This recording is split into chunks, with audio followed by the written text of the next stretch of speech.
दोस्तों, आज की मूवी एक्सप्लेन वीडियो एक मॉन्स्टर पर होने वाली है जिसका नाम है एनिमल जॉकी 2014 में आई थी।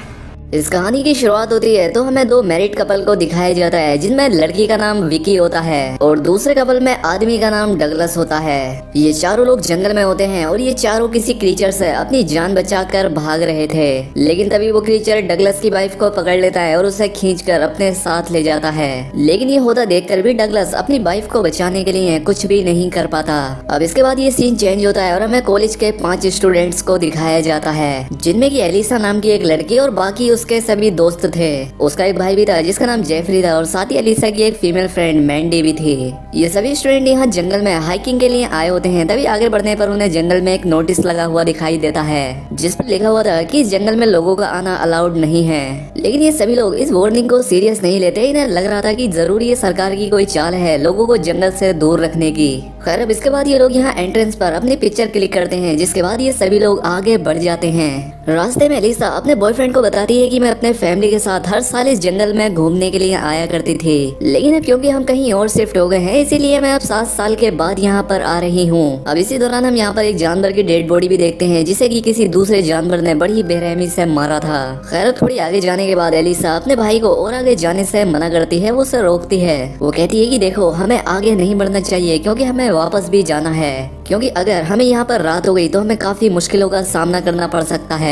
जिस पर एलिसा का भाई से समझाता है कि देखो एलिसा हम पहले भी अपने फादर के साथ काफी आगे तक इस जंगल में जा चुके हैं, तो इसलिए तुम फिक्र मत करो, हमें कुछ भी नहीं होगा। और अब इसीलिए एलिसा को ना चाहते हुए भी अपने भाई की बात माननी पड़ती है। खैर अब इनकी बहस से दुखी होकर जब एलिसा का बॉयफ्रेंड थोड़ा आगे जाता है तो उसे यहाँ पर किसी का बैग पड़ा हुआ दिखाई देता है। खैर अब इसके बाद यहाँ पर इन्हें रात हो जाती है और ये सभी लोग अभी भी जंगल में ही थे। अब ये सभी लोग एलिसा के भाई पर बहुत गुस्सा कर रहे थे क्योंकि वही तो था जो इन्हें जंगल में इतना आगे लेकर आ गया था। अब इसके बाद इन्हें जंगल में उसी लड़की के बॉडी पार्ट्स मिलते हैं जिसे की मूवी की शुरुआत में देखा था, जिसे वो जानवर खींच के ले गया था, यानी कि डगलस की वाइफ के बॉडी पार्ट। और जब ये लोग उन्हें देख रहे होते हैं तभी इन्हें जंगल से एक क्रीचर की खौफनाक आवाज सुनाई देती है जिसे सुनकर ये लोग काफी डर जाते हैं और इसीलिए अब ये सभी लोग अपनी गाड़ी की तरफ भागने लगते हैं। लेकिन इससे पहले कि ये लोग अपनी गाड़ी तक पहुंच पाते इनके सामने वही अजीब सा क्रीचर आ जाता है। वो इन लोगों को देख लेता है और अब वो इनके पीछे पड़ जाता है, लेकिन फिर भी ये लोग किसी तरह से उस क्रीचर से बचते हुए एक जगह पर आकर छिप जाते हैं। यहाँ पर इन लोगों को एक केबिन नजर आता है जिसे देखकर एलिसा का भाई सभी लोगों से वहाँ पर चलने के लिए कहता है और वो खुद दूसरी तरफ जाकर उस क्रीचर को डिस्ट्रैक्ट करने का कहता है। अब बाकी लोगों को यहाँ से जाने के बाद जैसे ही एलिसा का भाई उस क्रीचर को डिस्ट्रैक्ट करने के लिए यहाँ से जाने लगता है, इतने में वो क्रीचर एलिसा के भाई के सामने खुद ही आ जाता है और उस पर अटैक करके उसे मार डालता है। अब इसलिए सभी दोस्त उस केबिन के अंदर जाने लगते हैं, लेकिन जब मैंडी उस केबिन के अंदर जा रही होती है तो वो क्रीचर इसका पैर पकड़ लेता है, लेकिन ये सभी लोग मिलकर उसकी जान बचा लेते हैं। अब केबिन में आते ही इन्हें वो तीनों सर्वाइवर भी मिल जाते हैं, यानी कि डगलस, बिकी और उसका हस्बैंड, जिन्हें कि हमने मूवी की शुरुआत में देखा था। इन तीनों ने मिलकर इस पूरे केबिन को ब्लॉक कर दिया था ताकि उस क्रीचर से बच जाएं। अब इसके बाद बिकी एलिसा को अपने बारे में बताने लगती है। वो बताती है कि हम चारों दरअसल एक बिजनेस ट्रिप पर जा रहे थे, लेकिन जंगल में हमारी गाड़ी खराब हो गई और इसीलिए हम यहाँ पर फंस गए और इस क्रीचर ने हमारी एक फ्रेंड को भी मार डाला। अब एलिसा का बॉयफ्रेंड सभी को बताता है कि देखो मैंने सभी के पेरेंट्स को कॉल कर दी है और साथ ही पुलिस को भी इन्फॉर्म कर दिया है और अपनी लोकेशन भी बता दी है, तो जल्द ही कोई ना कोई हमारी हेल्प के लिए यहाँ आ जाएगा। जिस पर डगलस कहता है कि नहीं, कोई भी हमारी हेल्प करने के लिए यहाँ पर नहीं आ पाएगा और अगर हमने इस केबिन से निकलने की कोशिश की भी तो वो क्रीचर हमें मार देगा। जिसके बाद ये सभी लोग उन डोर्स और विंडो को और भी अच्छी तरह से बंद कर देते हैं ताकि वो क्रीचर अंदर ना आ सके। यहाँ पर एलिसा काफी परेशान होती है क्योंकि उसे लग रहा था कि वो क्रीचर यही चाहता था कि ये सभी लोग इसी जगह पर यहाँ कैद रहे। जिस पर एलिसा का बॉयफ्रेंड उसे समझाता है कि देखो एलिसा, वो बस एक क्रीचर है और हमें किसी भी तरह से उससे बचकर यहाँ से निकलना है। ये जानने की हमें कोई जरूरत नहीं है कि वो क्रीचर क्या है, कौन है और क्यों है और वो क्या चाहता है, हमें इससे भी कोई मतलब नहीं है। अभी ये दोनों बात कर ही रहे होते हैं कि तभी यहाँ पर वो क्रीचर आ जाता है और उस केबिन में घुसने की कोशिश करता है, लेकिन अभी लोग इस विंडो को भी बंद कर देते हैं। अब इसलिए वो क्रीचर इस केबिन के चारों तरफ घूमने लगता है और आखिरकार एक विंडो से अंदर आ ही जाता है। अब इसके अंदर आने के बाद ये लोग उसे रोकने की कोशिश करते हैं, लेकिन उसे रोकने की कोशिश में बिकी का हस्बैंड जख्मी हो जाता है। इसलिए एलिसा और मैंडी बिकी की हेल्प करने के लिए वहाँ पर आ जाती है। वो यहाँ पर एक ड्रेसर को उठाने लगती है ताकि वो इसकी मदद से उस क्रीचर को रोक सके, लेकिन क्योंकि वो ड्रेसर काफी भारी होता है इसलिए वो उसे उठा नहीं पाती। तभी एलिसा का फ्रेंड पेपर स्प्रे लाकर उस क्रीचर पर स्प्रे कर देता है। अब इनकी आवाज सुनकर डगलस भी इनकी हेल्प करने के लिए यहाँ पर आ जाता है और अब इसलिए ये सभी लोग ठीक टाइम पर उस ड्रेसर की मदद से उस विंडो को बंद करने में कामयाब हो जाते हैं। यहाँ पर विकी का हस्बैंड डगलस से उनकी मदद करने के लिए उसे थैंक्स कहता है, लेकिन यहाँ पर डगलस कहता है कि दरवाजों और खिड़कियों को बंद करने के लिए हमारे पास और ड्रेसर नहीं है और ना ही हमारे पास ज्यादा टाइम है, इसलिए जितना जल्दी हो सके हमें यहाँ से निकलना होगा।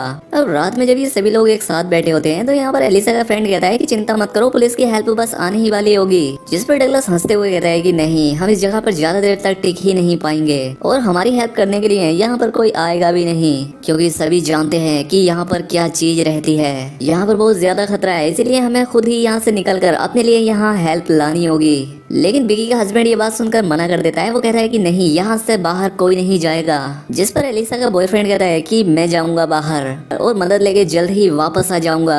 अब ये बात सुनकर एलिसा अपने फ्रेंड को दूसरे रूम में ले जाकर वो उसे समझाती है। वो कहती है तुम पागल तो नहीं हो गए, तुम बाहर नहीं जाओगे। एलिसा का फ्रेंड एलिसा से कहता है कि देखो एलिसा, अगर मैं हेल्प के लिए बाहर नहीं गया तो यहाँ से कोई भी नहीं निकल पाएगा। और अब ना चाहते हुए भी एलिसा को उसकी बात माननी पड़ती है और अब इसलिए ये लोग प्लान बनाते हैं कि विकी का हस्बैंड उस क्रीचर को डिस्ट्रैक्ट करेगा और उसी दौरान एलिसा का फ्रेंड केविन से निकलकर हाईवे की तरफ भागेगा। और अब थोड़ी ही देर के बाद ये लोग बिल्कुल वैसा ही करते हैं। विकी का हस्बैंड बाहर जाता है और वो सीटी बजाकर उस क्रीचर को अपनी तरफ डिस्ट्रैक्ट करता है। वहीं एलिसा का फ्रेंड घर से बाहर खड़ा हुआ था। वो बाइनोकुलर की मदद से उस क्रीचर को देखता है और वो वॉकी टॉकी से विकी के हस्बैंड को बताता है कि वो क्रीचर तुम्हारे काफी करीब आ चुका है। और अब मौका देखकर एलिसा का फ्रेंड केविन से काफी दूर भाग जाता है। अब इसके बाद एलिसा का वो फ्रेंड विकी के हस्बैंड को बताता है कि अब वो क्रीचर मुझे कहीं पर भी दिखाई नहीं दे रहा, जिसका मतलब ये था कि अब वो वहाँ से भाग गया है। और तभी लोगों को अचानक से वॉकी टॉकी पर एलिसा के फ्रेंड के चिल्लाने की आवाजें आने लगती हैं। अब यहाँ पर इन्हें पता लगता है कि असल में वो क्रीचर अब एलिसा के फ्रेंड के पीछे जा रहा है और अब इसीलिए एलिसा का फ्रेंड और विकी का हस्बैंड फौरन केबिन के अंदर आने की कोशिश करते हैं, लेकिन डगलस उस दरवाजे को ब्लॉक कर देता है। वो उन्हें अंदर नहीं आने देता। ये देखकर विकी दरवाजा खोलने की कोशिश करती है, लेकिन डगलस उन्हें दरवाजा नहीं खोलने देता। अब इसीलिए एलिसा उन्हें वॉकी टॉकी पर बताती है कि किचन का दरवाजा खुला हुआ है, तुम वहाँ से अंदर आ जाओ। इसलिए अब एलिसा का फ्रेंड और विकी का हस्बैंड किचन के दरवाजे से केबिन के अंदर आ जाते हैं और अंदर आते ही विकी का हस्बैंड सबसे पहले डगलस को मारता है, जिससे कि डगलस बेहोश हो जाता है और जब उसकी आंख खुलती है तो वो खुद को बंधा हुआ पाता है, क्योंकि अब इन लोगों को डगलस पर बिल्कुल भी यकीन नहीं था और इसीलिए उन्होंने इसे बांध दिया था। अब इसके बाद हम एलिसा को देखते हैं, जो कि काफी दुखी लग रही थी क्योंकि उसने अपने भाई और अपने बॉयफ्रेंड को खो दिया। इसलिए अब वो फैसला करती है कि अब वो इस क्रीचर को मारकर ही यहाँ से बाहर निकलेगी। वहीं अब एलिसा का ये फ्रेंड काफी दुखी होता है क्योंकि आज वो मरते मरते बचा था। उसे लगता है कि वो यहाँ पर कभी भी मर सकता है, इसीलिए वो मरने से पहले मैंडी को सॉरी बोलता है। कहता है मैं तुम्हें चीट कर रहा था। ये बात सुनकर मैंडी उस पर काफी गुस्सा हो जाती है और तभी यहाँ पर वॉकी टॉकी बजने लगता है। ये देखकर सभी लोगों को लगता है कि शायद ये एलिसा के फ्रेंड की तरफ से भेजे जाने वाला कोई सिग्नल है और अब इसलिए लोग उस आवाज को फॉलो करते हैं। तो इन्हें पता लगता है कि वो वॉकी टॉकी की आवाज अंडरग्राउंड रूम से आ रही है और अब इसलिए एलिसा बिना कुछ सोचे समझे अंडरग्राउंड रूम में जाने का फैसला करती है। बाकी सभी लोग भी उसे फॉलो करते हैं, लेकिन जाने से पहले विकी का हस्बैंड विकी को ऊपर ही छोड़ देता है, इस डर से कि कहीं नीचे वो क्रीचर ना हो और मेरी वाइफ को ना मार दे। अब नीचे अंडरग्राउंड रूम में आने पर इन्हें एलिसा का फ्रेंड दिखता है, जो कि काफी जख्मी था।